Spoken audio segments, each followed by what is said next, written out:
सतनाम वाहिगुरु साहिब जीओ। प्राणी राम ना चितई, मद माया कै अंध। कहो नानक हर भजन बिन,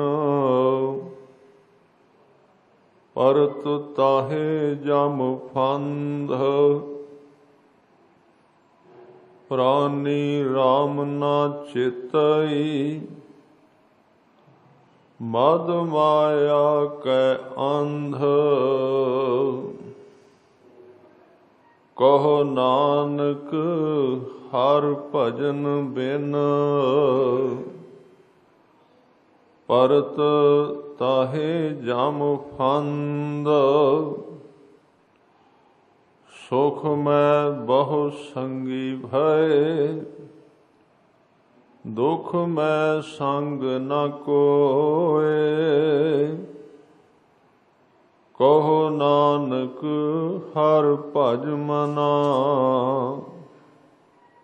अंत सहाय होए। सुख मैं बहु संगी भय, दुख मैं संग न कोय। कहो नानक हर भज मना, अंत सहाय होए। वाहिगुरु जी का खालसा, वाहिगुरु जी की फतेह। सतगुरु गरीब नवाज सच्चे पातशाह, दीन दुनिया दे मालक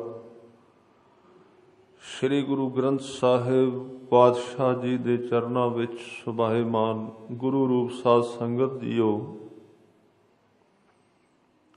गुरु तेग बहादुर साहब पातशाह जी दे मुबारक रसना तो उचारण कीते हुए श्लोक 21 और 22 नंबर श्लोक आप जी ने सरवण कीते हैं। 31 और 32 नंबर श्लोक आप जी ने सरवण कीते। सतगुरां ने ना बचना विच तो किरपा कीती, कहन लगे माया दे नशे विच मनुख दी बुद्धि इन्नी भ्रिष्ट हो गई कि इहदी जिंदगी विच इहदे चेते विच कदी रब दा याद, उहदी याद कदी टिकदी नहीं। इस तरह कहंदे याद तो बिना, उहदे चेते तो बिना फिर बंदे नूं जमा दी फाही पैंदी है। सुख करके बंदा रब नूं चेते नहीं करदा। अज सुख है, सहूलत है, पर यह सुख समा पा के जदों विदा हुंदे ने, कहंदे जिहड़े लोग सुख दे समय संगी ने चौहां पासों घेर के बैठे रहिंदे ने, वो भी उन्ना चिर ही संगी बने जिन्ना चिर सुख कोल सी। सुख गया ते वो भी चले गए। इसलिए उपदेश कहंदे ने, हे मेरे मन तू उस रब नूं चेते कर,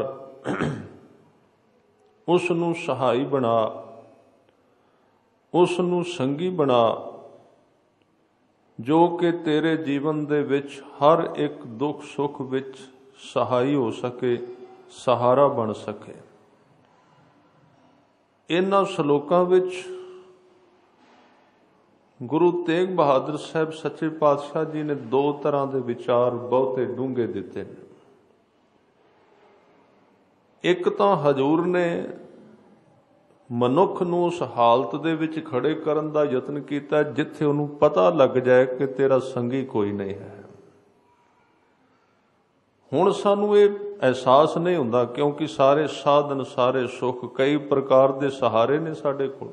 ਬੰਦਾ ਇਸ ਵਿਚਾਰ ਨੂੰ ਮੰਨਣ ਵਾਸਤੇ ਇੰਨੀ ਜਲਦੀ ਕਿੱਥੇ ਤਿਆਰ ਹੋਵੇ ਵੀ ਤੇਰੇ ਨਾਲ ਕੋਈ ਵੀ ਨਹੀਂ ਰੱਬ ਤੋਂ ਬਿਨਾਂ। ਹੈ ਇਹ ਸਚਾਈ, ਇਹ ਇੱਕ ਸੱਚ ਹੈ ਕਿ ਜਿਨਨੇ ਸਾਨੂੰ ਸਿਰਜਿਆ, ਜਿਨਨੇ ਸਾਨੂੰ ਬਣਾਇਆ ਹੈ, ਬਸ ਉਹ ਇੱਕੋ ਹੀ ਸਾਡਾ ਸਹਾਇਕ ਹੈ। ਉਹਦੇ ਤੋਂ ਬਿਨਾਂ ਹੋਰ ਕੋਈ ਸਹਾਇਤਾ ਹੀ ਨਹੀਂ ਕਰ ਸਕਦਾ। ਦੂਜੇ ਤੇ ਸਾਰੇ ਖੁਦ ਸਹਾਰਿਆਂ ਤੇ ਖੜੇ ਨੇ, ਉਹਨਾਂ ਦਾ ਤੇ ਆਪਣਾ ਹੀ ਪਤਾ ਨਹੀਂ, ਉਹਨਾਂ ਦਾ ਆਪਣਾ ਹੀ ਕੋਈ ਸਟੈਂਡ ਨਹੀਂ। ਉਹ ਦੂਜੇ ਨੂੰ ਸਾਨੂੰ ਕਿਵੇਂ ਸਹਾਰਾ ਦੇਣਗੇ? ਗੁਰੂ ਤੇਗ ਬਹਾਦਰ ਸਾਹਿਬ ਪਾਤਸ਼ਾਹ ਜੀ ਨੇ, ਜਿਨ੍ਹਾਂ ਨੇ ਖੁਦ 26-27 ਸਾਲ ਨਿਰੰਤਰ ਇੱਕ ਸਾਧਨਾ ਦੇ ਵਿੱਚ ਲੰਘਾਏ, ਉਸ ਸਾਧਨਾ ਦੇ ਵਿੱਚ ਉਹਨਾਂ ਨੇ ਜੋ ਕੁਝ ਪਾਇਆ, ਜੋ ਕੁਝ ਵੇਖਿਆ, ਉਹ ਤੱਤ ਨਿਕਲਿਆ ਕਿ ਬੰਦਾ ਇਕੱਲਾ ਹੈ। ਇਹ ਉਹਨਾਂ ਦੀ ਸਮਝ ਵਿੱਚ ਆ ਗਿਆ। ਇਹ ਸਚਾਈ, ਇਹ ਅਸਲੀਅਤ, ਇਹ ਸੱਚ ਉਹਨਾਂ ਨੂੰ ਸਮਝ ਵਿੱਚ ਆ ਗਿਆ ਕਿ ਮਨੁੱਖ ਇਕੱਲਾ ਹੈ, ਉਹਦੇ ਨਾਲ ਨਿਭਣ ਵਾਲਾ ਕੋਈ ਨਹੀਂ। ਤੇ ਕਿਉਂ ਨਾ ਉਹਦੇ ਜਾਣ ਤੋਂ ਪਹਿਲਾਂ ਉਹਨੂੰ ਇੱਕ ਸਹਾਇਕ ਦੇ ਦਿੱਤਾ ਜਾਏ, ਉਹਨੂੰ ਦੱਸਿਆ ਜਾਏ, ਉਹਨੂੰ ਦੱਸ ਦਿੱਤਾ ਜਾਏ ਕਿ ਤੇਰਾ ਸਹਾਇਕ ਕੋਈ ਨਹੀਂ ਹੋਰ, ਜਿੰਨੇ ਤੇਰਾ ਸਹਾਰਾ ਬਣਨਾ ਤੂੰ ਉਹਨੂੰ ਚੇਤੇ ਕਰ।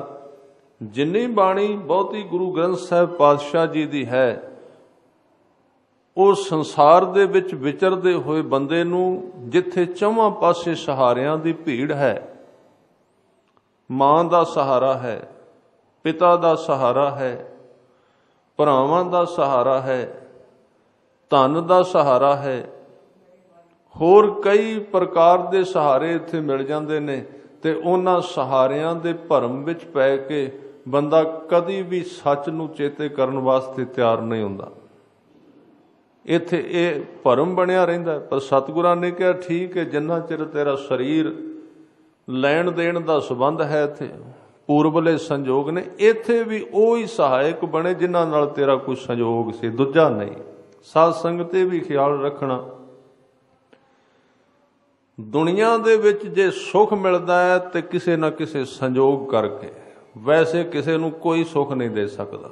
ਦੋ ਤਰ੍ਹਾਂ ਦਾ, ਜਾਂ ਤੇ ਅਸੀਂ ਕਿਸੇ ਤੋਂ ਲੈਣਾ ਸੀ ਤੇ ਸਾਨੂੰ ਵਾਪਸ ਆ ਗਿਆ, ਜਾਂ ਕਿਸੇ ਨੂੰ ਸੁੱਖ ਦਿੱਤਾ ਸੀ ਤੇ ਵਾਪਸ ਆ ਰਿਹਾ।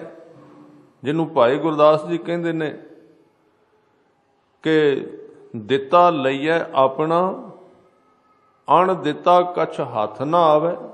ਬਹੁਤੀ ਵਾਰੀ ਤੇ ਇਹ ਹੁੰਦਾ ਹੈ, ਬੰਦੇ ਨੇ ਕੁਝ ਵੰਡਿਆ ਹੁੰਦਾ ਹੈ ਤੇ ਕੁਦਰਤ ਦਾ ਸੁਭਾਅ ਹੈ, ਜੋ ਕੁਦਰਤ ਦੇ ਵਿੱਚ ਵੰਡਾਂਗੇ ਉਹ ਸਾਨੂੰ ਵਾਪਸ ਮਿਲ ਜਾਏ। ਕੁਝ ਵੀ ਵੰਡੀਏ, ਫੁੱਲ ਵੰਡੀਏ ਤੇ ਫੁੱਲ ਮਿਲਦੇ ਨੇ, ਸੁਗੰਧੀ ਵੰਡੀਏ ਤੇ ਸੁਗੰਧੀ ਵਾਪਸ ਮਿਲਦੀ ਹੈ। ਕਿਸੇ ਦਾ ਭਲਾ ਮੰਗੀਏ ਤੇ ਆਪਣਾ ਭਲਾ ਹੁੰਦਾ ਹੈ। ਜੋ ਯਾਨੀ ਕਿ ਇਹਨੂੰ ਗੁਰੂ ਸਾਹਿਬ ਨੇ ਕਿਹਾ ਵੀ ਧਰਤੀ ਹੈ ਇੱਕ ਪ੍ਰਕਾਰ ਦੇ ਨਾਲ, ਜੀਵਨ ਇੱਕ ਜ਼ਮੀਨ ਵਰਗਾ ਹੈ, ਜੀਵਨ ਇੱਕ ਧਰਤੀ ਵਰਗਾ। ਸਾਧ ਸੰਗਤ, ਜੋ ਮੰਗੀਏ, ਜੋ ਇੱਥੇ ਬੀਜੀਏ, ਜਿਵੇਂ ਦਾ ਬੀਜ ਪਾਈਏ, ਉਹਦੇ ਤੋਂ ਵੱਖਰਾ ਕੁਝ ਨਹੀਂ। ਇਹ ਕਦੀ ਨਹੀਂ ਹੋਇਆ ਕਿ ਬੰਦੇ ਨੇ ਬੀਜੇ ਹੋਣ ਕੰਡੇ ਤੇ ਫੁੱਲ ਉਗਣਗੇ, ਜਾਂ ਬੀਜੇ ਹੋਣ ਫੁੱਲ ਤੇ ਕੰਡੇ ਉਗਣਗੇ। ਹਾਂ, ਇੱਕ ਗੱਲ ਮੈਂ ਬੇਨਤੀ ਕਰਾਂ, ਕਈ ਵਾਰੀ ਇਸ ਤਰ੍ਹਾਂ ਜ਼ਰੂਰ ਹੁੰਦਾ ਹੈ, ਬੀਜ ਖਰਾਬ ਹੋਵੇ ਤੇ ਨਾਲ ਹੋਰ ਕਈ ਚੀਜ਼ਾਂ ਉਗ ਪੈਂਦੀਆਂ ਨੇ। ਜਾਂ ਜ਼ਮੀਨ ਦਾ ਸੁਭਾਅ ਹੈ, ਜਦੋਂ ਅਸੀਂ ਫਸਲ ਬੀਜਦੇ ਹਾਂ ਵਿੱਚ ਕਬਾੜ ਵੀ ਜ਼ਰੂਰ ਉਗਦਾ ਹੈ। ਕੁਦਰਤ ਦਾ ਨਿਯਮ ਹੈ, ਸਾਰਾ ਬੀਜਿਆ ਹੋਇਆ ਨਹੀਂ ਉਗਦਾ। ਕਈ ਵਾਰੀ ਅਸੀਂ ਸਾਫ਼ ਬੀਜ ਪਾਉਂਦੇ ਹਾਂ ਜ਼ਿੰਦਗੀ ਵਿੱਚ, ਸੋਧਿਆ ਹੋਇਆ ਬੀਜ, ਤੇ ਤੁਹਾਨੂੰ ਪਤਾ ਹੈ ਕਿ ਉਸ ਜ਼ਮੀਨ ਦੇ ਵਿੱਚ ਘਾਹ ਆਦਿ ਹੋਰ ਵੀ ਉੱਗ ਪੈਂਦੇ ਨੇ, ਫਿਰ ਉਹਨਾਂ ਨੂੰ ਪੁੱਟਣਾ ਪੈਂਦਾ। ਉਹ ਪੁੱਟਾਂਗੇ ਨਾ ਤੇ ਜਿਹੜਾ ਬੀਜ ਹੈ ਉਹਨੂੰ ਫਲ ਚੰਗਾ ਨਹੀਂ ਲੱਗੇਗਾ, ਉਹਦਾ ਰਸ ਚੂਸ ਜਾਣਗੇ।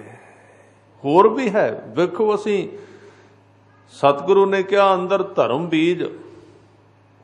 ਹੁਣ ਇੱਕ ਧਰਮੀ ਬੰਦਾ ਜਦੋਂ ਧਰਮ ਬੀਜਦਾ ਤੇ ਉਗਦਾ ਵਿੱਚੋਂ ਕਈ ਕੁਝ।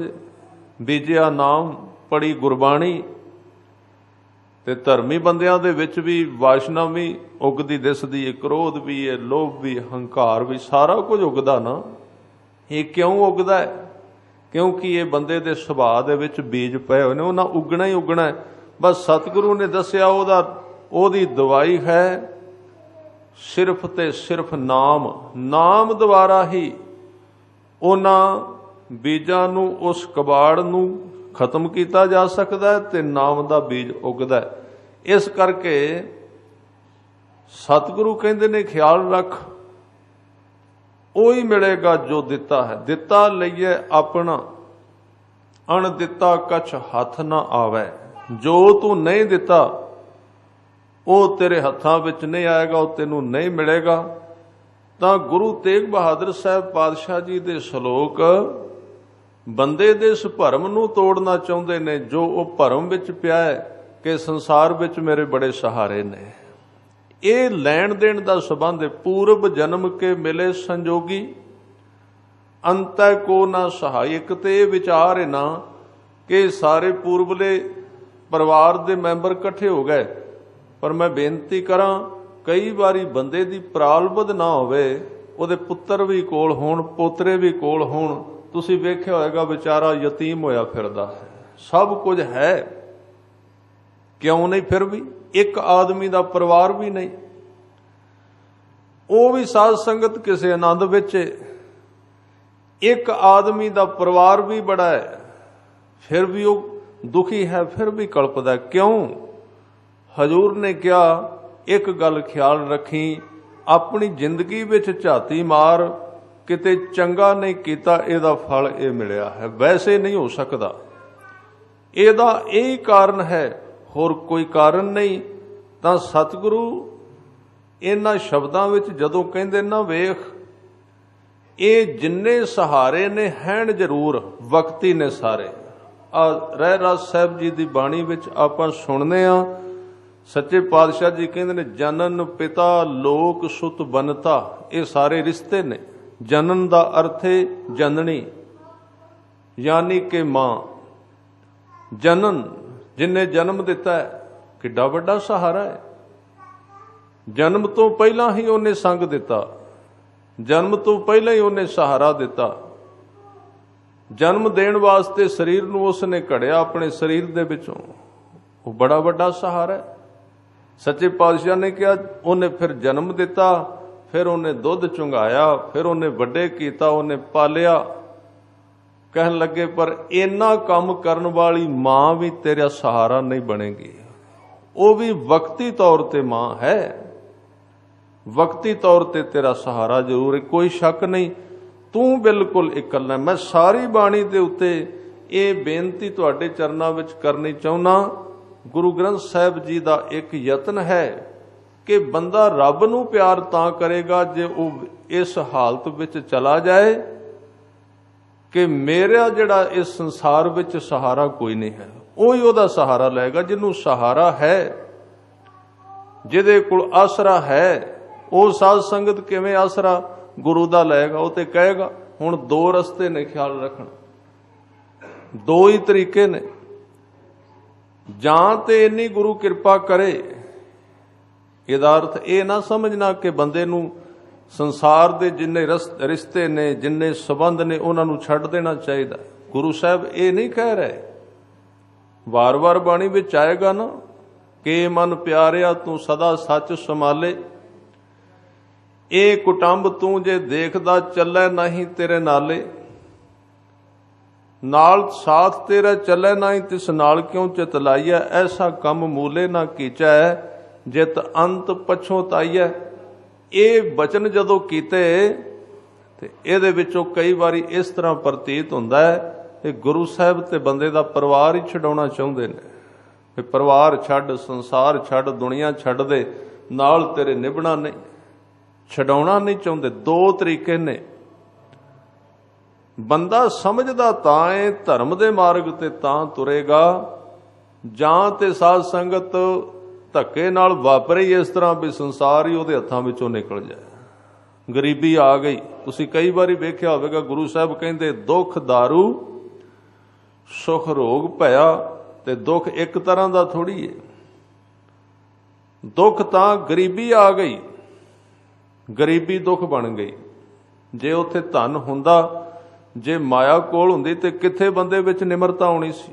माया होवे कोल, साध संगत बंदे कोल माया बहुती होवे ते गुरुद्वारे आउण लग्गिया चाल भी होर हुंदी। जे भुल भुलेखे बंदा आ भी जाए ਉਹਦੇ ਤੁਰਨ ਦਾ ਤਰੀਕਾ ਹੀ ਵੱਖਰਾ ਹੈ। ਫਿਰ ਦੂਜੀ ਗੱਲ, ਜੇ ਕੋਈ ਗਰੀਬ ਇੱਥੇ ਮਿਲ ਜਾਏ ਰਾਹ ਵਿੱਚ ਤੇ ਉਹਦੇ ਮਨ ਵਿੱਚ ਖਿਆਲ ਆਏਗਾ ਇਹ ਤਾਂ ਵਿਚਾਰਾ ਰਹਿੰਦਾ ਤਾਂ ਹੀ ਇੱਥੇ ਘਰ ਵਿੱਚ, ਇਹਦਾ ਅਸਰਾ ਕੋਈ ਨਹੀਂ ਹੈ। ਗੁਰੂ ਅਮਰਦਾਸ ਜੀ ਨੂੰ ਇਹ ਆਮ ਬੰਦੇ ਦੀ ਗੱਲ ਨਹੀਂ, ਅਸੀਂ ਤੇ ਆਮ ਮਨੁੱਖਾਂ ਵਿੱਚ ਆਉਂਦੇ ਹਾਂ। ਇਹ ਗੱਲ ਗੁਰੂ ਅਮਰਦਾਸ ਜੀ ਨੂੰ ਵੀ ਸੁਣਨੀ ਪਈ। ਵੇਖੋ ਇਹ ਜਿਹੜੀ ਵਾਰਤਾ ਹੈ ਗੁਰੂ ਅਮਰਦਾਸ ਜੀ ਨੂੰ ਵੀ ਸੁਣਨੀ ਪਈ। ਜਦੋਂ 60 ਸਾਲ ਦੀ ਉਮਰ ਤੱਕ ਤੇ ਕਰਦੇ ਰਹੇ ਵਪਾਰ, 60 ਸਾਲ ਦੀ ਉਮਰ ਤੱਕ ਉਹਨਾਂ ਨੇ ਰੇਸ਼ਮ ਦਾ ਵਪਾਰ ਕੀਤਾ, ਘਰ ਦਾ ਕੰਮ ਕੀਤਾ, ਪਰਿਵਾਰ ਨੂੰ ਪਾਲਿਆ ਤੇ 60 ਸਾਲ ਦੀ ਉਮਰ ਵਿੱਚ ਵਿਰਾਗ ਦਾ ਇੱਕ ਝਟਕਾ ਲੱਗਾ, ਛੱਡਿਆ ਸੰਸਾਰ ਤੇ ਗੁਰੂ ਅੰਗਦ ਦੇਵ ਜੀ ਦੇ ਸ਼ਰਨ ਵਿੱਚ ਆ ਗਏ। ਗੁਰੂ ਅੰਗਦ ਦੇਵ ਜੀ ਦੇ ਇੱਕ ਕੁੜਮ ਲੱਗਦੇ ਸਨ, ਰਿਸ਼ਤੇ ਵਿੱਚ ਕੁੜਮਾਚਾਰੀ ਸੀ, ਰਿਸ਼ਤੇਦਾਰੀ ਸੀ। ਤੇ ਗੁਰੂ ਅੰਗਦ ਦੇਵ ਜੀ ਨੂੰ ਬੇਨਤੀ ਕੀਤੀ, ਮਹਾਰਾਜ ਸੰਸਾਰ ਬੜਾ ਵੇਖ ਲਿਆ ਪਰ ਮੇਰੇ ਵਿੱਚ ਮਨ ਦੇ ਵਿੱਚ ਇੱਕ ਇੱਛਾ ਹੈ, 4 ਦਿਨ ਰੱਬ ਨੂੰ ਚੇਤੇ ਕਰ ਲਈਏ, ਕੋਈ ਜੀਵਨ ਸਫਲ ਹੋ ਜਾਏ। ਹਜ਼ੂਰ ਨੇ ਕਿਹਾ ਸੇਵਾ ਕਰਿਆ ਕਰੋ।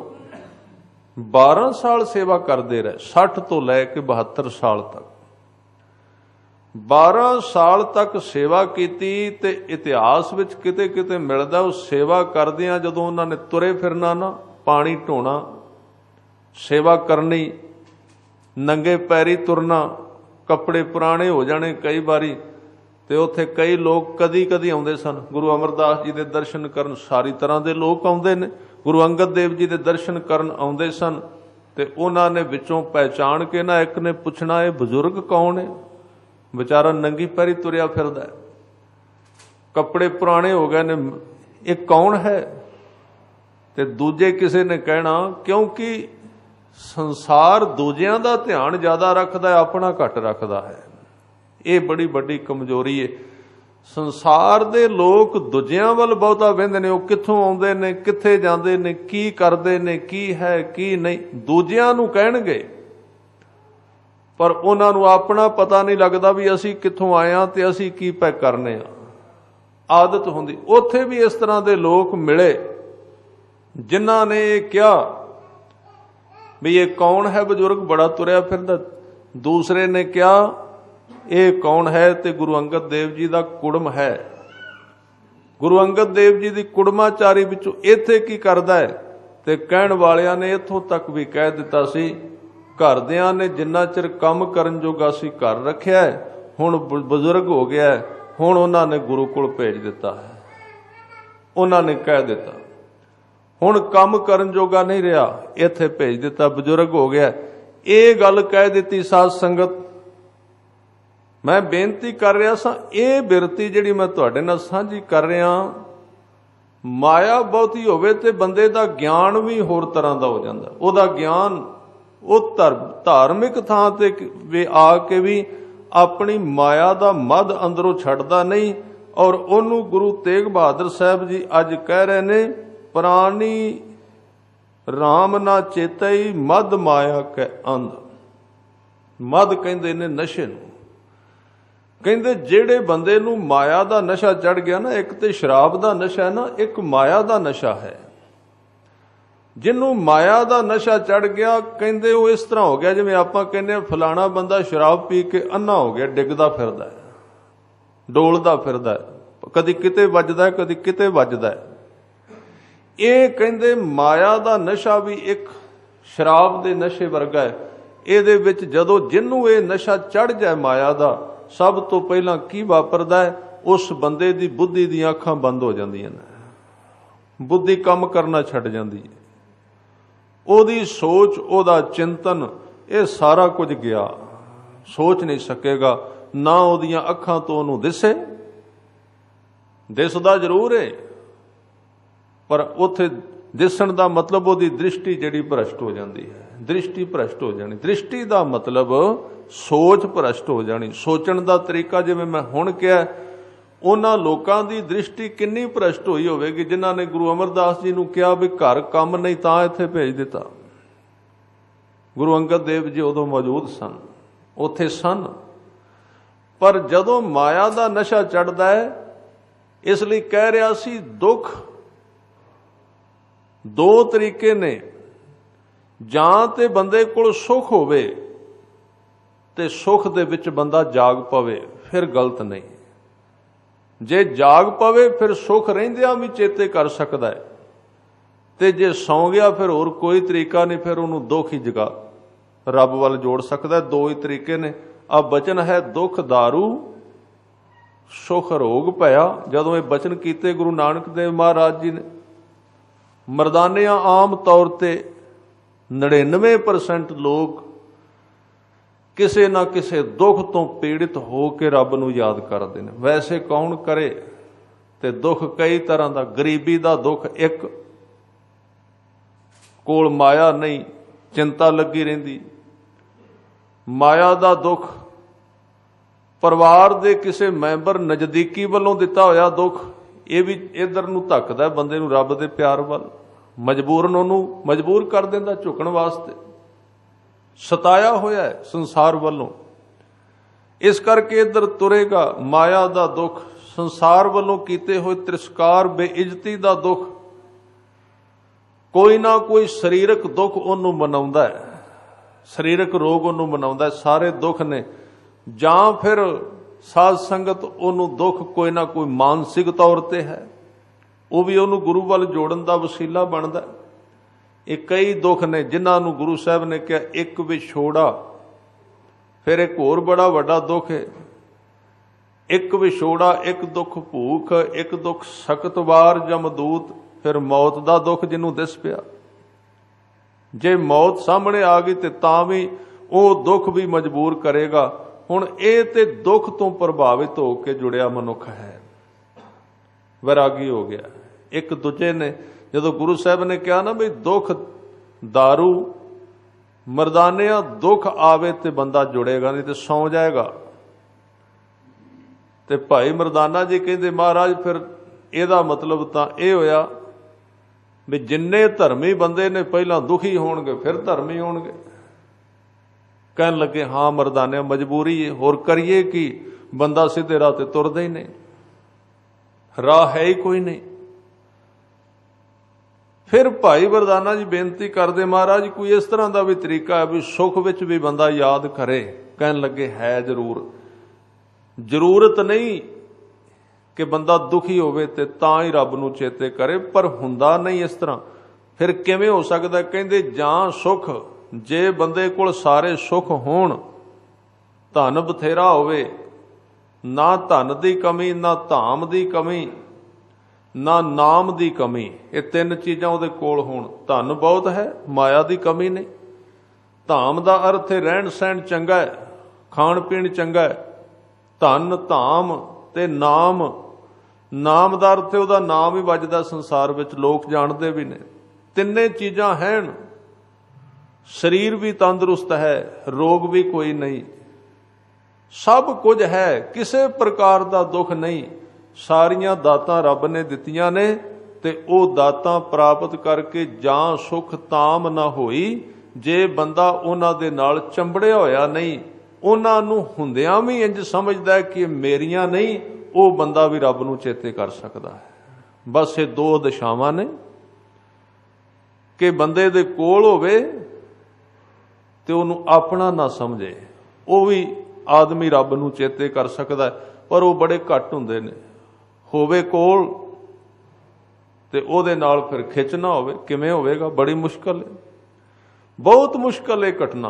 पर हो सकदा सुखी भी धर्मी, सुखी आदमी भी धर्म कमा सकदा है, पर वो कौन होवेगा? जनक। वो जनक किवें होवेगा? वो कौन होवेगा? उस फकीर वर्गा जिस फकीर ने अपने सिर के उत्ते कूड़े का टोकरा सटवा लिया सी, पर अगों फिर भी कोई वचन नहीं सन बोले। कौन होवेगा? इस तरह का कोई होवे, इन्ना निमरतावान, इन्ना निमरतावान। एक किसी गृहस्थी फकीर का जिक्र आउंदा है कि उन्होंने घर विचों हर रोज क्योंकि मेल नहीं हुंदा। धर्मी बंदे दे विचार होर ने, संसारी दे विचार वखरे ने, दोवां दा जोड़ नहीं पैंदा। घर वाली संसारी बिरती वाली, वो फकीर है।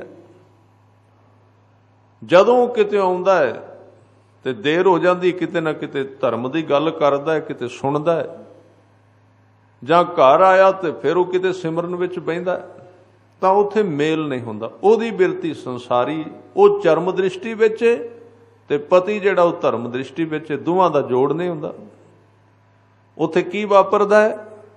हर रोज झगड़ा, हर रोज कल कलेश। पर उस फकीर ते ऐसी दशा बन गई, उन्होंने शब्दां अपशब्दां दा कोई असर नहीं हुंदा, शांत रहन लग पिया। ये भी एक साध संगत बड़ा वड्डा टैसट है बंदे दा कि वह किन्नी मुसीबत दे विच अपनी हालात नूं स्थिर रख सकदा है। तां पता लगेगा असीं धर्मी बणिया, वैसे नहीं। ये तां साध संगत हालातां ठीक रहिंदियां ने, असीं कहने आ कि हालातां रहन ठीक ते असीं धर्मे बने रहीए। ख्याल रखना, हालात बिल्कुल ठीक रवे, दुख कोई ना आवे ते असीं कहने आ भी ठीक चलदा, पर पता नहीं। पता तो उदन लगना ना साध संगत जिदन खिच पवे किसी पासे, फिर पता लगे भी अंदर कुछ टिकिया कि नहीं। तुसीं वेख्या होना है, जदों कोई भी मशीनरी तैयार हुंदी है, फिर उन्होंने वाह के वेंदे, ट्रैक्टर वाह के वेंदे भी किन्ना कु खिच सकदा है। जे वो शोरूम विच ही खड़ा रहा तो उहदे की अर्थ ने? शोरूम विच वो की करेगा? धर्मी बंदे दी भी परख उहदी जिंदगी दी किसी ना किसी मुसीबत नाल जुड़ी हुई है, उहदे तो पहला नहीं। जिदन मुसीबत ते सुख कट्ठे रहे, उदन समझ लो ये बंदा नेड़े चला गया परमात्मा ने। गुरु तेग बहादुर साहब तां ही कहंदे ने, निशानी की है? जो नर दुख मैं दुख नहीं माने, दुख दुखी नहीं करता, सुख सुखी नहीं करता। उन्हां तो उच्चा उठ गया दो, उदन पता लगेगा। उहदे तो पहलां ते आपां सारे धर्मी हाँ, जदों ठीक ठाक है उदों सारे धर्मी हाँ। पता उदन लगदा साध संगत जिस दिन कुछ उल्ट वापरदा है। जो कुछ असीं बनाया है बस, होर कोई नहीं धर्म और होर कोई नहीं सुख दुनिया विच। सुख उदन मिलेगा जिदन जीवन दे नाल नाल असीं तुरना शुरू कर देंगे। जिवें दा जीवन है उहदे नाल सहमत हो गए। कहंदे ने ऐसे बंदे वास्ते नरक भी अपना सुभाव बदल लैंदा है। जिहड़ा इस तरह की दुनिया विच जिउंदा है, नरक भी उहदे वास्ते सुभाव बदल लैंदा है। ते जे साध संगत आदमी होवे हर एक हालत दे उल्ट, ते उहदे वास्ते स्वर्ग भी सुख नहीं। स्वर्ग विच भी कल्पदा ही रहेगा, दौड़दा रहेगा, भजदा रहेगा, वो भी उहनूं कम नहीं देगा। तां सतगुरु कह रहे ने सुख विच भी नाम जपिया जा सकदा है। दो तरीके दसे, एक ते बंदे दे सहारे संसार विच उहनूं इनकार कर जण सारे, कल्ला रह जाए, जिहदे उत्ते बहुती बाणी दा जोर है। गुरु तेग बहादुर साहब एक ते तरीका भी सहारे टुटे, कोई सहारा नहीं रहा, ते हुण रब दा सहारा फड़ना पिया, होर लभदा कोई नहीं, जाएगा किधर? जाना पेगा उधर। ते एक होर तरीका साध संगत कि जो कुछ सतगुरु गुरु ग्रंथ साहिब विच संसार बारे दस्या गया है, ਉਹਦੇ ਉੱਤੇ विश्वास करके समझ लेना। ਉਹਨੂੰ ਕਹਿੰਦੇ ਨੇ ਗ੍ਰਿਸਤ ਦੇ ਵਿੱਚ ਉਦਾਸੀ ਹੋ ਜਾਣਾ। ਹੈ ਸਾਰਾ ਕੁਝ ਪਰ ਉਪਰਾਮਤਾ ਆ ਗਈ ਉਹਦੇ ਤੋਂ। सब कुछ है, धन है, धाम है, नाम है, परिवार है, सारा कुछ है, पर गुरु तो समझ समझ के कमा कमा के बंदा इत्थे पहुंच गया।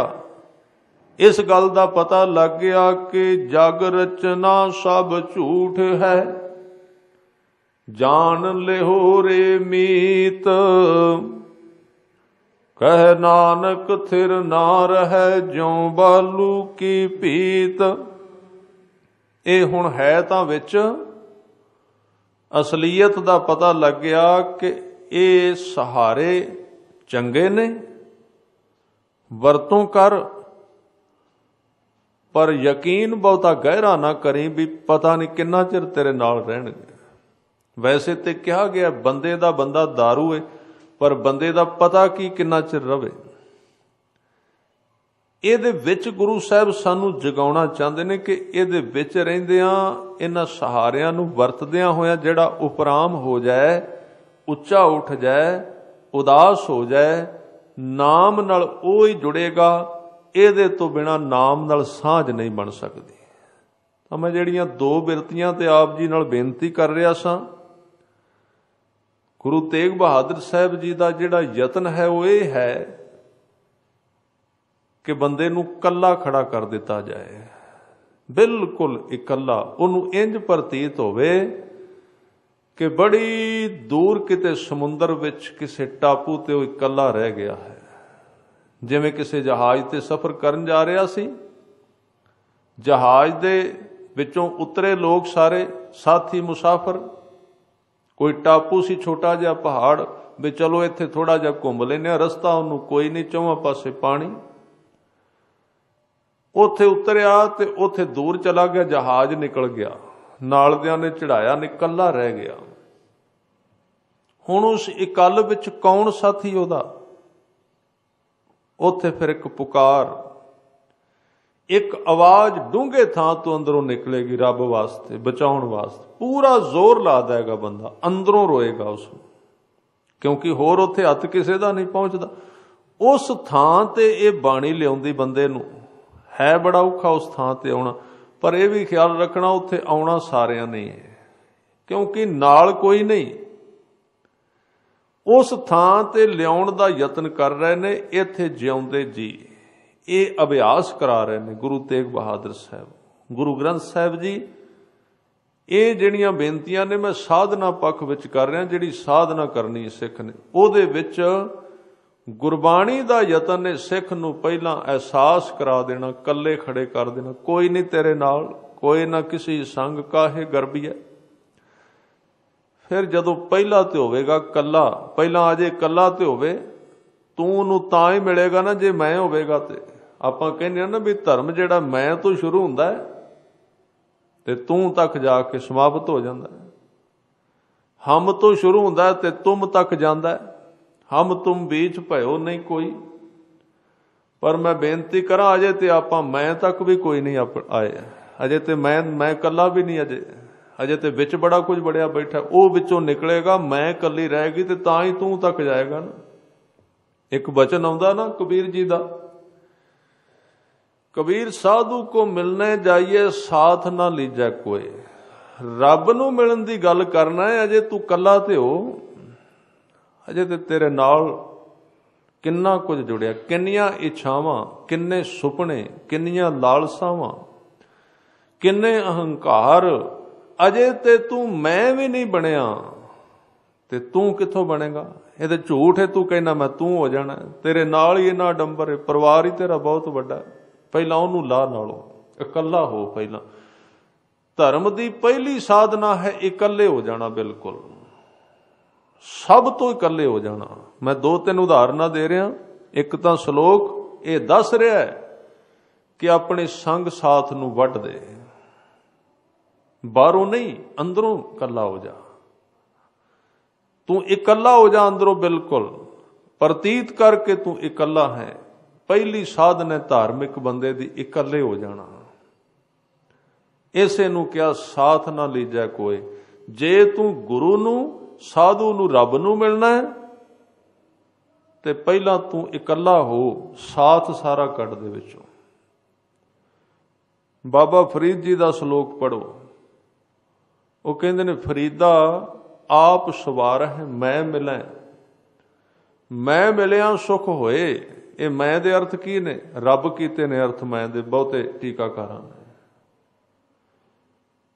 ਉਹ ਵੀ ਠੀਕ ਨੇ ਆਪਣੀ ਥਾਂ ਤੇ, ਉੱਥੋਂ ਤੱਕ ਜਿਵੇਂ ਜਿਵੇਂ ਦੇ ਹੱਥ ਪੈਂਦਾ ਹੈ, ਕੋਈ ਇਹ ਫਾਈਨਲ ਨਹੀਂ ਕਿ ਮੈਂ ਕਹਾਂ ਮੈਂ ਫਾਈਨਲ ਕਰ ਦਿੱਤਾ ਹੈ।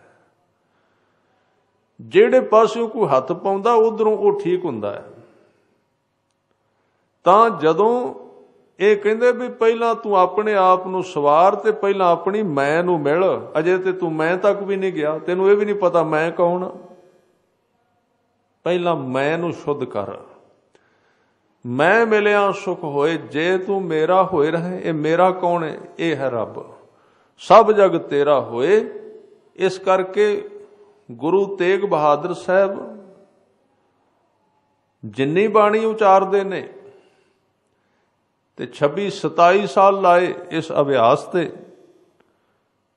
ਉਹ ਇੱਕ ਬੰਦੇ ਦੇ ਸਵਾਲ ਦੇ ਜਵਾਬ ਵਿੱਚ ਕਿਸੇ ਦੇ ਕਹਿ ਰਹੇ ਨੇ ਰੱਬ ਨੂੰ ਕਿਵੇਂ ਮਿਲੀਏ। ਬੜਾ ਵੱਡਾ ਸਵਾਲ ਹੈ। ਅਸੀਂ ਕਹਿੰਦੇ ਹਾਂ ਪਰਮਾਤਮਾ ਨੂੰ ਕਿਵੇਂ ਮਿਲੀਏ। ਗੁਰੂ ਤੇਗ ਬਹਾਦਰ ਸਾਹਿਬ ਕਹਿੰਦੇ ਨੇ ਨਹੀਂ, ਪਰਮਾਤਮਾ ਦੀ ਗੱਲ ਅਜੇ ਛੱਡੋ, ਤੁਸੀਂ ਹੋਰ ਕੀ ਕਰੀਏ। ਕਹਿੰਦੇ ਪਹਿਲੇ ਉਹ ਤੇ ਬਣੋ ਜਿਹਨੇ ਮਿਲਣਾ ਹੈ। ਤੁਸੀਂ ਆਪਣੇ ਆਪ ਨੂੰ ਤਿਆਰ ਤੇ ਕਰੋ, ਤੁਸੀਂ ਇਕੱਲੇ ਤੇ ਹੋਵੋ ਪਹਿਲਾਂ, ਬਾਅਦ ਵਿੱਚ ਗੱਲ ਕਰਨਾ ਪਰਮਾਤਮਾ ਦੀ। ਅਜੇ ਤੇ ਤੁਸੀਂ ਇਕੱਲੇ ਹੋਣ ਲਈ ਤਿਆਰ ਨਹੀਂ। ਇਸ ਕਰਕੇ ਜਿੰਨੀ ਬਾਣੀ ਹੈ ਗੁਰੂ ਤੇਗ ਬਹਾਦਰ ਸਾਹਿਬ ਜੀ ਦੀ, ਉਹ ਬੰਦੇ ਨੂੰ ਇਕੱਲਾ ਕਰਦੀ ਹੈ।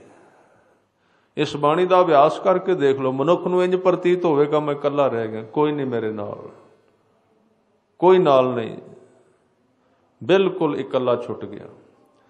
ਤਾਂ ਧਰਮ ਦੀ ਪਹਿਲੀ ਸਾਧਨਾ ਹੈ ਇਕੱਲੇ ਹੋ ਜਾਣਾ। ਜਦੋਂ ਆਦਮੀ ਇਕੱਲਾ ਹੋਵੇਗਾ ਫਿਰ ਅਗਲਾ ਰਸਤਾ ਸ਼ੁਰੂ ਹੋਵੇਗਾ, ਪਰਮਾਤਮਾ ਦਾ ਰਾਹ।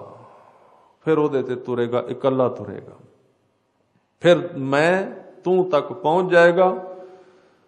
ਤਾਂ ਇਹ ਜਿੰਨੀਆਂ ਮੌਤ ਦੀਆਂ ਘਟਨਾਵਾਂ ਨਾਲ ਸੰਬੰਧਿਤ ਬਾਣੀ ਉਚਾਰੀ ਗਈ ਹੈ, ਕਬੀਰ ਸਾਹਿਬ ਦੀ ਬਾਣੀ ਵੇਖੋ ਤੇ ਬੰਦੇ ਨੂੰ ਬਿਲਕੁਲ ਹੀ ਇਕੱਲਾ ਕਰਨ ਦਾ ਯਤਨ ਕਰਦੇ ਨੇ।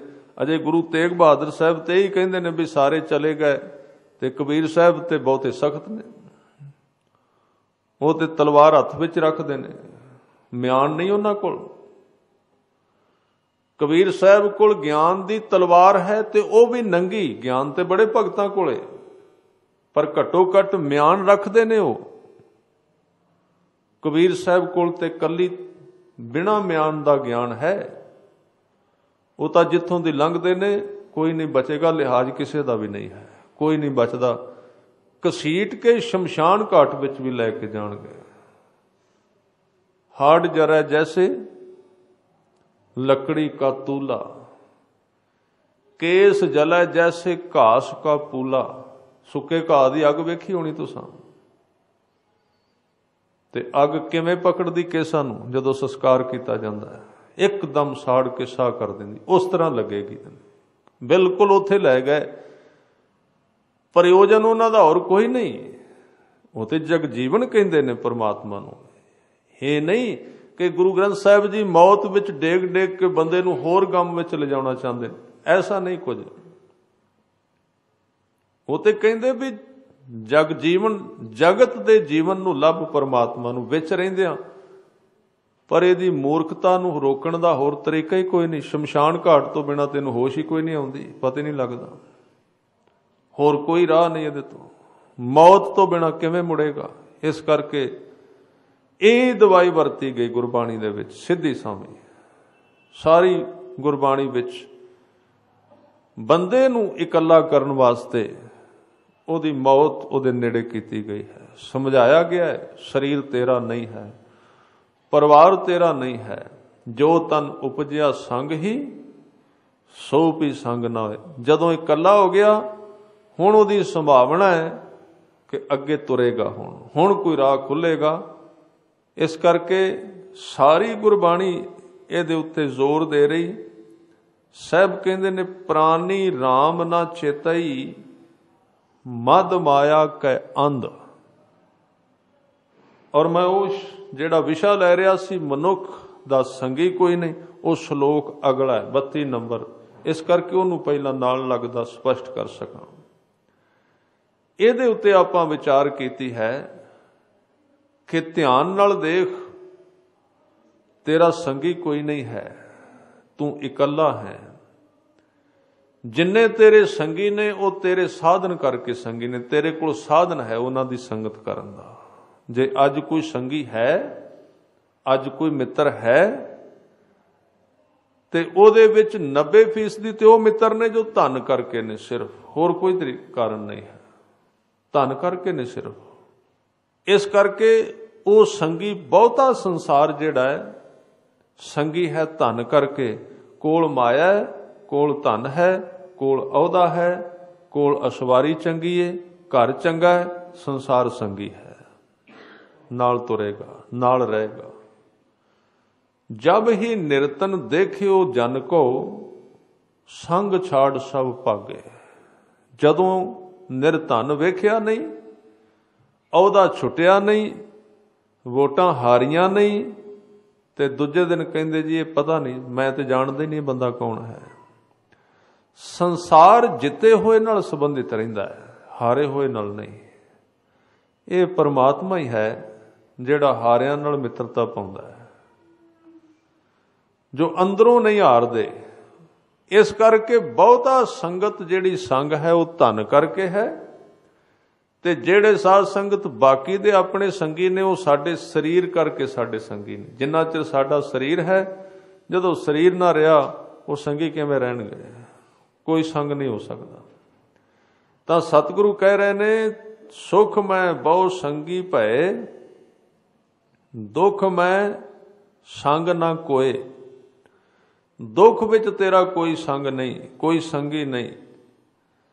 ਫਿਰ ਸਾਹਿਬ ਕਹਿੰਦੇ, ਕਹੋ ਨਾਨਕ ਹਰ ਭਜ ਮਨਾ, ਅੰਤ ਸਹਾਈ ਹੋਏ।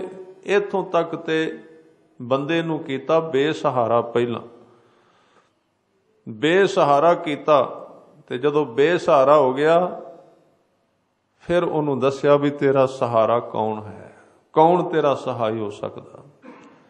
ਕਹਿੰਦੇ ਹੈ ਤੇਰਾ ਸਹਾਰਾ ਕੋਈ, ਤੈਨੂੰ ਤੇਰੀ ਸਹਾਇਤਾ ਕਰ ਸਕਦਾ ਹੈ। ਉਹ ਤੇਰੇ ਨਾਲ, ਤੇਰੇ ਬਿਲਕੁਲ ਨੇੜੇ, ਤੇਰੇ ਇੱਕ ਇੱਕ ਸਵਾਸ ਦੇ ਨਾਲ ਤੁਰਦਾ ਜਾ ਰਿਹਾ ਹੈ। ਉਹਦੇ ਵੱਲ ਧਿਆਨ ਦੇ, ਉਹਨੂੰ ਮਿੱਤਰ ਬਣਾ, ਉਹਦੇ ਨਾਲ ਪਿਆਰ ਕਰ ਜੋ ਤੇਰਾ ਬਿਲਕੁਲ ਨਿੱਜੀ ਹੈ। ਔਰ ਉਹਦੇ ਵਿੱਚ ਇੱਕ ਹੋਰ ਗੁਣ ਹੈ, ਜੇ ਤੂੰ ਸੰਸਾਰ ਦੇ ਸਹਾਰੇ ਵਿੱਚ ਰਿਹਾ ਤੂੰ ਇੱਕ ਥਾਂ ਤੇ ਹੈ, ਦੂਜੇ ਥਾਂ ਤੇ ਨਹੀਂ। ਸਤਿਗੁਰੂ ਨੇ ਅਕਾਲ ਪੁਰਖ ਬਾਰੇ ਬਚਨ ਕੀਤੇ। ਸਾਹਿਬ ਕਹਿੰਦੇ, ਜਿੱਥੈ ਹਰ ਆਰਾਧੀਐ ਤਿੱਥੈ ਹਰ ਮਿੱਤ ਸਹਾਈ। ਜਿੱਥੇ ਵੀ ਉਹਨੂੰ ਕਿਸੇ ਨੇ ਯਾਦ ਕੀਤਾ ਹੈ ਉੱਥੇ ਉਸਨੇ ਉਹਦੀ ਸਹਾਇਤਾ ਕਰ ਦਿੱਤੀ, ਕਿਉਂਕਿ ਉਹ ਹਰ ਇੱਕ ਥਾਂ ਤੇ ਮੌਜੂਦ ਹੈ। ਉਹਦੀ ਸ਼ਕਤੀ ਹਰ ਇੱਕ ਥਾਂ ਤੇ ਖੜੀ ਹੋਈ ਹੈ। ਪ੍ਰਹਿਲਾਦ ਨੂੰ ਜਿੱਥੇ ਯਾਦ ਕੀਤਾ ਉੱਥੇ ਉਹਨੇ ਆ ਕੇ ਉਹਦੀ ਸਹਾਇਤਾ ਕੀਤੀ, ਹਰ ਇੱਕ ਥਾਂ ਤੇ। ਇਹ ਉਹਦੇ ਵਿੱਚ ਗੁਣ ਹੈ ਔਰ ਉਹਦੇ ਵਿੱਚ ਤਾਕਤ ਹੈ। ਤਾਂ ਹੀ ਗੁਰੂ ਅਰਜਨ ਦੇਵ ਪਾਤਸ਼ਾਹ ਜੀ ਕਹਿੰਦੇ, ਜਹ ਮਾਤ ਪਿਤਾ ਸੁਤ ਮੀਤ ਨਾ ਭਾਈ, ਮਨੁਹਾ ਨਾਮ ਤੇਰਾ ਸੰਗ ਸਹਾਈ। ਜਿੱਥੇ ਮਾਤਾ ਸਹਾਇਤਾ ਨਹੀਂ ਕਰ ਸਕਦੀ, ਪਿਤਾ ਤੇਰੀ ਸਹਾਇਤਾ ਨਹੀਂ ਕਰ ਸਕਦਾ, ਪੁੱਤਰ ਤੇਰੀ ਸਹਾਇਤਾ ਨਹੀਂ ਕਰ ਸਕਦਾ। ਸੁੱਤ ਦੇ ਅਰਥ ਨੇ ਪੁੱਤਰ, ਉੱਥੇ ਉਹਦੇ ਹੱਥ ਹੀ ਨਹੀਂ ਪਹੁੰਚਦੇ। ਸੰਸਾਰ ਤੋਂ ਬਾਅਦ ਦੀ ਗੱਲ ਤੇ ਦੂਰ ਹੈ, ਇੱਥੇ ਵੀ ਕਈ ਵਾਰੀ ਬੰਦੇ ਕੋਲ ਧਨ ਹੁੰਦਾ ਹੈ, ਮਾਇਆ ਦੀ ਕਮੀ ਕੋਈ ਨਹੀਂ, ਤੇ ਕਿਤੇ ਸਰੀਰ ਨੂੰ ਰੋਗ ਹੋ ਗਿਆ, ਸਾਰੇ ਸਾਧਨ ਮੌਜੂਦ ਨੇ, ਪਰਿਵਾਰ ਵੀ ਸਾਹਮਣੇ ਖੜਾ, ਕਹਿੰਦਾ ਜੋ ਹੁਕਮ ਹੈ ਦੱਸੋ ਕਰੀਏ। ਚੰਗੇ ਤੋਂ ਚੰਗੇ ਹਸਪੀਟਲ ਵਿੱਚ ਸਾਰੀ ਦੁਨੀਆ ਵਿੱਚ ਲਿਜਾ ਸਕਨੇ, ਜਿੱਥੇ ਕਹੋ ਸਭ ਕੁਝ ਹੈ, ਧਨ ਵੀ ਕੋਲ ਹੈ, ਲਿਜਾਣ ਵਾਲੇ ਵੀ ਨੇ ਤੇ ਹਸਪੀਟਲ ਵੀ ਹੈ, ਸਭ ਸਾਧਨ ਨੇ। ਪਰ ਸਾਧ ਸੰਗਤ ਜਿੱਥੇ ਉਹਨੂੰ ਦੁੱਖ ਹੈ ਉੱਥੇ ਦਵਾਈ ਨਹੀਂ ਲੱਗਦੀ, ਦਵਾਈ ਉਹਦਾ ਰੋਗ ਨਹੀਂ ਹਟਾ ਸਕਦੀ। ਹੁਣ ਸਾਰਾ ਕੁਝ ਮੌਜੂਦ ਹੈ ਤੇ ਹੁੰਦਿਆਂ ਸੁਣਦਿਆਂ ਉਹ ਸੁਖੀ ਨਹੀਂ ਹੋ ਸਕਦਾ, ਕਿਉਂਕਿ ਜਿੱਥੇ ਦੁੱਖ ਹੈ ਉੱਥੇ ਸੰਸਾਰ ਦਾ ਹੱਥ ਨਹੀਂ ਜਾਂਦਾ, ਉੱਥੋਂ ਤੱਕ ਉਹ ਸਹਾਇਕ ਨਹੀਂ ਹੋ ਸਕਦਾ। ਉੱਥੇ ਸਹਾਇਕ ਹੈ ਸਿਰਫ ਅਕਾਲ ਪੁਰਖ ਦਾ ਨਾਮ। ਉਹ ਸਾਰੇ ਥਾਵਾਂ ਤੇ ਪਹੁੰਚ ਰੱਖਦਾ ਹੈ, ਸਭ ਥਾਵਾਂ ਤੇ ਪਹੁੰਚ ਸਕਦਾ ਹੈ। ਇਸ ਕਰਕੇ ਇੱਥੇ ਕੋਈ ਸਹਾਇਤਾ ਕਰਨੀ ਵੀ ਚਾਹੇ, ਕਿਸੇ ਦੇ ਹੱਥ ਹੀ ਇੰਨੇ ਲੰਬੇ ਨਹੀਂ ਹਨ। ਪਰਮਾਤਮਾ ਦੇ ਹੱਥ ਬਹੁਤ ਲੰਬੇ ਨੇ, ਉਹ ਹਰ ਇੱਕ ਥਾਂ ਤੇ ਮਨੁੱਖ ਦੀ ਸਹਾਇਤਾ ਕਰਨ ਵਾਲਾ ਹੈ। ਇਸ ਲਈ ਸਾਹਿਬ ਕਹਿੰਦੇ, ਜਹ ਮਾਤ ਪਿਤਾ ਸੁਤ ਮੀਤ ਨਾ ਭਾਈ, ਮਨ ਉਹਾ ਨਾਮ ਤੇਰਾ ਸੰਗ ਸਹਾਈ। ਨਾਮ ਉੱਥੇ ਵੀ ਜਾਏਗਾ, ਕਿਉਂਕਿ ਇਹ ਦੋਹਾਂ ਲੋਕਾਂ ਦੇ ਵਿੱਚ ਚੱਲਣ ਵਾਲਾ ਸਿੱਕਾ ਹੈ। ਸ਼ਬਦ ਅਖੁੱਟ ਬਾਬਾ ਨਾਨਕਾ, ਖਾਏ ਖਰਚ ਧਨ ਮਾਲ। ਕਹਿੰਦੇ ਜਿਹੜਾ ਸ਼ਬਦ ਹੈ ਨਾ, ਇਹ ਖੋਟਾ ਨਹੀਂ ਹੁੰਦਾ। ਨਹੀਂ ਤੇ ਇੱਕ ਦੇਸ਼ ਦਾ ਨੋਟ ਦੂਜੇ ਦੇਸ਼ ਵਿੱਚ ਜਾ ਕੇ ਖੋਟਾ ਹੋ ਜਾਂਦਾ, ਕਾਗਜ਼ ਬਣ ਜਾਂਦੇ ਨੇ ਉਹਦੇ, ਕੋਈ ਲੈਂਦਾ ਹੀ ਨਹੀਂ, ਪੁੱਛਦਾ ਹੀ ਨਹੀਂ, ਦੇਸ਼ ਛੋਟਾ ਹੋ ਗਿਆ। ਛੋਟੇ ਦੇਸ਼ ਦਾ ਸਿੱਕਾ ਵੱਡੇ ਵਿੱਚ ਨਹੀਂ ਚੱਲਦਾ।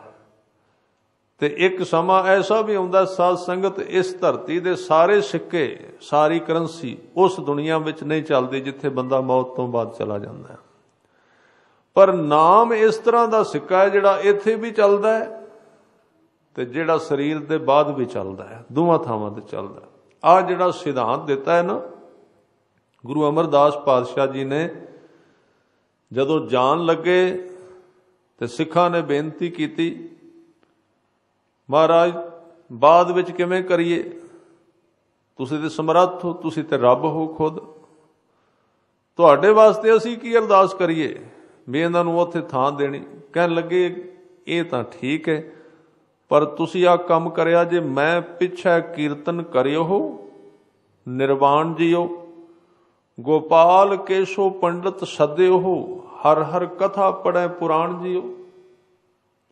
ਜ਼ਰੂਰ ਕਿਸੇ ਨੇ ਪੁੱਛਿਆ ਹੋਵੇਗਾ, ਮਹਾਰਾਜ ਜਿਹੜਾ ਬੰਦਾ ਅੱਗੇ ਚਲਾ ਗਿਆ, ਕੀਰਤਨ ਇੱਥੇ ਹੋਇਆ, ਉਹਨੂੰ ਕੀ ਫਾਇਦਾ, ਕਥਾ ਇੱਥੇ ਹੋਈ ਉਹਨੂੰ ਕੀ ਲਾਭ, ਬਾਣੀ ਇੱਥੇ ਪੜ੍ਹੇਗੀ, ਅਖੰਡ ਪਾਠ ਸਾਹਿਬ ਇੱਥੇ ਕਰਾਇਆ ਉਹਨੂੰ ਕੀ ਲਾਭ। ਤੇ ਉਹਦਾ ਜਵਾਬ ਸਤਿਗੁਰੂ ਗੁਰੂ ਗ੍ਰੰਥ ਸਾਹਿਬ ਵਿੱਚ ਕਿ ਸ਼ਬਦ ਅਖੁੱਟ, ਸ਼ਬਦ ਜਿਹੜਾ ਖੋਟਾ ਨਹੀਂ ਹੁੰਦਾ, ਇੱਥੇ ਪੜੋ ਉੱਥੇ ਜਾ ਸਕਦਾ। ਹਾਂ, ਉਹ ਸਰੀਰ ਕਿੰਨਾ ਜੁੜ ਕੇ ਪੜ ਰਹੇ ਨੇ, ਉਹ ਕੋਈ ਫਾਰਮੈਲਿਟੀ ਸਮਾਗਮ ਨਾ ਹੋਣ ਬਈ ਮੂੰਹ ਦਿਖਾਣਾ ਜੀ ਚਲੋ ਜਾ ਕੇ ਆਈਏ। ਇਹ ਗੱਲ ਜ਼ਰੂਰ ਹੈ, ਜਾ ਸਕਦਾ ਉੱਥੇ, ਇੱਥੇ ਪੜਿਆ ਹੋਇਆ ਸ਼ਬਦ ਉੱਥੇ ਜਾਂਦਾ। ਬੜੇ ਲੋਕ ਕਹਿੰਦੇ ਨੇ ਜੀ ਹੁਣ ਕੀ ਇਹ ਕਰਮ ਕਾਂਡ ਕਹਿਣ ਲੱਗ ਪਏ ਇਸ ਨੂੰ, ਕਈ ਲੋਕ ਕਹਿੰਦੇ ਬਾਅਦ ਵਿੱਚ ਥੋੜੀ ਜਾਂਦਾ, ਇੱਥੇ ਪਾਠ ਕਰੋ, ਪਾਠ ਦੀ ਕੀ ਲੋੜ ਹੈ, ਛੱਡੋ ਪਰੇ। ਸਤਿਗੁਰੂ ਨੇ ਕਿਹਾ ਵੀ ਜਾਂਦਾ ਹੈ, ਬਸ ਇਹੀ ਤੇ ਚੀਜ਼ ਜਾਂਦੀ ਹੈ, ਹੋਰ ਚੀਜ਼ਾਂ ਨਹੀਂ ਜਾਂਦੀਆਂ ਉੱਥੇ। ਕੋਈ ਸੰਸਾਰ ਦੀਆਂ ਸਥੂਲ ਚੀਜ਼ਾਂ ਤੇ ਉਹ ਉੱਥੇ ਨਹੀਂ ਜਾਂਦੀਆਂ, ਕਿਉਂਕਿ ਉਹ ਸੂਖਸ਼ਮ ਦੁਨੀਆ ਉੱਥੇ ਪਹੁੰਚਦੀਆਂ ਨਹੀਂ, ਉੱਥੇ ਨਹੀਂ ਜਾ ਸਕਦੀਆਂ। ਤੇ ਜੇ ਸਾਧ ਸੰਗਤ ਬਹਾਨੇ ਨਾਲ ਜੇ ਕੋਈ ਬੰਦਾ ਕਿਤੇ ਦਾਨ ਪੁੰਨ ਕਰ ਲੈਂਦਾ ਤੇ ਪਾਪ ਨਹੀਂ, ਉਹਦੇ ਪਿੱਛੇ ਨਹੀਂ ਚੜ੍ਹਨਾ ਚਾਹੀਦਾ ਕਥਾ ਦੀ ਡਾਂਗ ਲੈ ਕੇ। ਆਪਾਂ ਲੱਗ ਪੈਂਦੇ ਹਾਂ, ਮੈਂ ਬਹੁਤੀਆਂ ਕਥਾ ਸੁਣੀਆਂ ਨੇ ਭੋਗਾਂ ਤੇ ਇਹ ਹੁੰਦੀਆਂ ਨੇ ਜੀ, ਮੰਜੀ ਬਿਸਤਰਾ ਕਿਉਂ ਦਿੰਦੇ ਹੋ ਤੁਸੀਂ, ਇਹ ਮਨ ਮਤ ਹੈ। ਚਲੋ ਮੰਜੀ ਬਿਸਤਰਾ ਅਗਲੇ ਨੂੰ ਤੇ ਨਹੀਂ ਮਿਲਦਾ, ਪਰ ਜਿੱਥੇ ਤੁਸੀਂ ਦਿੱਤਾ ਹੈ ਜੇ ਉੱਥੇ ਕੋਈ 2-4 ਵਸਤੂਆਂ ਦੇ ਦਿਓ ਤੇ ਉਸ ਗੁਰਦੁਆਰੇ ਵਿੱਚ ਕਿਸੇ ਦੇ ਕੰਮ ਆ ਜਾਣਗੀਆਂ, ਕੋਈ ਉੱਥੇ ਆਰਾਮ ਕਰ ਲਏਗਾ। ਇਸੇ ਬਹਾਨੇ ਨਾਲ ਉੱਥੇ ਕੁਝ ਨਾ ਕੁਝ ਕੋਈ ਪ੍ਰਬੰਧ ਹੋ ਜਾਏਗਾ ਕਿਸੇ ਦਾ। ਤਾਂ ਇੱਕ ਗੱਲ ਪੱਕੀ, ਉਹ ਚੀਜ਼ ਤਾਂ ਉੱਥੇ ਨਹੀਂ ਗਈ, ਪਰ ਜਦੋਂ ਕੋਈ ਪਿਆਰ ਨਾਲ ਵਰਤੇਗਾ ਨਾ, ਰਾਤ ਰਹੇਗਾ ਤੇ ਸਵੇਰੇ ਉੱਠ ਕੇ ਪੜ੍ਹੇਗਾ ਬਾਣੀ ਤੇ ਉਹਦੇ ਮਨ ਵਿੱਚੋਂ ਅਰਦਾਸ ਨਿਕਲੇਗੀ, ਅਸੀਸ ਨਿਕਲੇਗੀ ਵੀ ਕਿੰਨਾ ਸੋਹਣਾ ਰਹਿਣ ਲਈ ਪ੍ਰਬੰਧ ਕੀਤਾ ਇੱਥੇ, ਉਹ ਅਸੀਸ ਅੱਗੇ ਚਲੀ ਜਾਏਗੀ, ਉਹ ਕੰਮ ਦੇਗੀ। ਅਸੀਂ ਇਹਨਾਂ ਚੀਜ਼ਾਂ ਨੂੰ ਸਮਝੇ ਨਹੀਂ, ਅਸੀਂ ਧਰਮ ਨੂੰ ਕੁੱਕੜਾਂ ਦੀ ਲੜਾਈ ਬਣਾ ਦਿੱਤਾ ਵੀ ਚਿੰਝ ਕਿਵੇਂ ਮਾਰਨੀ ਇੱਕ ਦੂਜੇ ਨੂੰ। ਤੇ ਸੁਣਨ ਵਾਲੇ ਵੀ ਉਸ ਤਰ੍ਹਾਂ ਦੇ ਨੇ, ਉਹ ਕਹਿੰਦੇ ਜੀ ਸਵਾਦ ਆ ਗਿਆ ਜੀ, ਬੜੀ ਬੇਇੱਜ਼ਤੀ ਕੀਤੀ ਦੂਜਿਆਂ ਦੀ। ਇੱਥੇ ਹੀ ਗੱਲ ਖੜੀ ਹੋ ਗਈ। ਜੋ ਕੁਝ ਗੁਰੂ ਗ੍ਰੰਥ ਸਾਹਿਬ ਨੇ ਕਿਹਾ ਸੀ ਉਹ ਤੇ ਅਸੀਂ ਸਾਰਾ ਕਰ ਦਿੱਤਾ ਪਾਸੇ। ਅਸੀਂ ਆਪਣੇ ਮਨ ਦੇ ਕ੍ਰੋਧ ਇੱਕ ਦੂਜੇ ਨਾਲ ਕੱਢਣ ਲੱਗ ਪਏ। ਇਸ ਕਰਕੇ ਸੱਚ ਨੂੰ ਸਮਝੀਏ, ਮਨ ਦੇ ਰਸਾਂ ਪਿੱਛੇ ਨਾ ਪਈਏ। ਮਨ ਕੀ ਸੁਣਨਾ ਚਾਹੁੰਦਾ, ਮਨ ਤੇ ਅੱਜ ਕੱਲ ਹੈ ਹੀ। ਅੱਜ ਕੱਲ ਦੇ ਬੁਲਾਰਿਆਂ ਨੂੰ ਵੀ ਪਤਾ ਹੈ ਵੀ ਸਰੋਤਿਆਂ ਦੇ ਵਿੱਚ ਆਮ ਹਾਲਤ ਕੀ, ਬਹਿਸ਼ ਵਿੱਚ ਨੇ ਮਨ, ਸਾਰੇ ਈਰਖਾ ਵਿੱਚ ਨੇ। ਤੇ ਜਿਵੇਂ ਦੇ ਸਾਡੇ ਮਨ ਨੇ ਉਵੇਂ ਦੀ ਸਾਨੂੰ ਕਥਾ ਚਾਹੀਦੀ, ਈਰਖਾ ਵਾਲੀ ਕਥਾ ਚਾਹੀਦੀ। ਅਸੀਂ ਫਿਰ ਕਹਿੰਦੇ ਹਾਂ ਵਧੀਆ, ਬਹੁਤ ਲੱਗੀ ਹੈ। ਇਸ ਕਰਕੇ ਇਹ ਜਿਹੜਾ ਸ਼ਬਦ ਦਾ ਖਜ਼ਾਨਾ ਹੈ, ਨਾਮ ਦਾ ਖਜ਼ਾਨਾ ਹੈ, ਕੋਈ ਬਾਅਦ ਵਿੱਚ ਕਰੇ। ਹਾਂ, ਇਹ ਨਾ ਹੋ ਜਾਏ ਕਿਤੇ ਇਹ ਖਿਆਲ ਰੱਖਣਾ ਵੀ ਜਿਹੜਾ ਬੰਦਾ ਗਿਆ ਉਹਨੂੰ ਇਹਦਾ ਇਹ ਨਾ ਲਾਭ ਲੈ ਲੈਣਾ ਵੀ ਬਾਅਦ ਵਿੱਚ ਚਲੇ ਜਾਂਦਾ, ਪਹਿਲਾਂ ਕੋਈ ਪਰਵਾਹ ਨਹੀਂ, ਨਾ ਕਰੋ। ਇਹ ਨਹੀਂ, ਇਸ ਤਰ੍ਹਾਂ ਨਹੀਂ ਹੋ ਸਕਦਾ। ਅੱਗੇ ਕੋਈ ਥਾਂ ਤੇ ਹੋਵੇ, ਕਿਸੇ ਥਾਂ ਤੇ ਪਹੁੰਚਣਾ ਕਿੱਥੇ ਵੇ, ਜਿਹਨੂੰ ਭੇਜਣਾ ਹੈ ਉਹਨੇ ਤਾਂ ਕਿਤੇ ਕਦੀ ਨਾ ਕਦੀ ਬਾਣੀ ਪੜ੍ਹੀ ਹੋਵੇ ਨਾ, ਉਹਨੇ ਵੀ ਕਮਾਇਆ ਹੋਵੇ। ਇਹਦਾ ਇੱਕ ਨੁਕਸਾਨ ਹੋਇਆ, ਹੋ ਸਕਦਾ ਹੈ ਕਿ ਸਾਡੇ ਤੋਂ ਪਹਿਲਾਂ ਜਿਹੜੇ ਧਰਮ ਸਨ ਉਹਨਾਂ ਨੇ ਵੀ ਇਹ ਕਿਹਾ ਸੀ, ਸੱਚ ਸੀ, कि बाद विच रब की याद विच कोई उहदी याद विच बवे ते जाएगा। पर इहदा एक फायदा हो गया, ब्राह्मणों ने एक सहूलत बना दी। उन्होंने कहा जी तुहानू की लोड़ है धर्म कमाउण दी, तुसीं करो ऐश सारी उम्र पीवो शराब, सारी उम्र बद फैलियां करो, ते बाद विच असीं पाठ कर देंगे, तुहानू उत्थे पहुंच जाएगा, कोई चक्कर नहीं, लोड़ ही कोई नहीं धर्म कमाउण दी। ये नुकसान हो गया, ये गलत हो गया। सतगुरां ने कहा नहीं, जिउंदे जी धर्म कमा, तू धर्मी हो। ते जदों कोई शरीर त्याग जांदा ते उस वेले संगत पिछों उहदे वास्ते कीर्तन करे ते बाणी पढ़े, रब दे घर विच उहदी आवाज़ जांदी है, उत्थे वो पहुंचदा। ये कोई कर्मकांड नहीं, सिद्धांत है गुरु साहब दा दिता होया। तां ये ख्याल रखना, जे ठीक ढंग नाल कीता फिर ये ठीक है। संगी कौन है? गुरु अर्जन देव पातशाह कहंदे, मन उहा नाम तेरे संग सहाई, सहायता करेगा नाम तेरी। जह महाभयान दूत जम दलै, कहतह केवल नाम संग तेरा चलै। जह मुश्किल होवै अत भारी, हर को नाम खिन माहे उधारी। उत्थे बड़ी मुश्किल, मुश्किल क्यों? साधन नहीं रहे कोल, की करिए? शरीर नहीं रहा कोल, ऐसे लोग आप भी दुखी, दुख ही उन्हां कोल हुंदा है, होर कुछ भी नहीं हुंदा। फिर आप भी दुखी, दूजिआं नूं भी दुखी, ये दुख ही हुंदा, होर ते कुछ हुंदा नहीं। हुण की करन? हुण की साधन? भला ते कीता नहीं सारी उम्र, चंगा ते कीता नहीं, फिर की होवे? इस करके हजूर ने समझाया जिउंदे जी बंदे नूं। सतगुरु ने थां थां ते समझाया है कि हुण तू देह विच है, हुण तू ठीक कर, हुण तू चंगा कर, तां कि तेरा वो संगी बन जाए। जो चंगियाई तू करें, जो भला करें, वो तेरे नाल खड़ा हो जाएगा, वो तेरा सहायक बनेगा। इसलिए कहंदे, जह मुश्किल होवै अत भारी, हर को नाम खिन माहे उधारी। अनिक पुनः चरण करत नहीं तरੈ। पुनः चरण, पुन दे कम, इत्थे ख्याल करना। पुनः चरण बड़े पुन ने, जिहड़े मैं हुणे जिक्र कर रहा सां, लंगर लाउणा, रसद देनी, होर बड़ा कुछ। ये पुनः चरण, श्राद्ध कराउणे, आ कराउणा, ओ कराउणा। ये कहंदे जे नाम नहीं ते इन्हां ने कम नहीं देना। हर को नाम कोट पाप पर हरै। इस करके अखीर ते कहंदे, गुरमुख नाम जपो मन मेरे, नानक पावो सुख कनेरे। हे मेरे मन, हुण तेरे कोल देह है, हुण तेरे कोल आवाज़ है, हुण तेरे कोल रसना है, तू इस देह दी रसना दी वरतों क्यों नहीं करदा? मैं एक किताब विच पढ़िया है, दो पति पत्नी सन, पश्चिम विच होए ने, साधक सन नाम दे। ये मैं सिख इतिहास तो ते गुरबाणी तो बाहर दा हवाला तुहानूं दे रहा।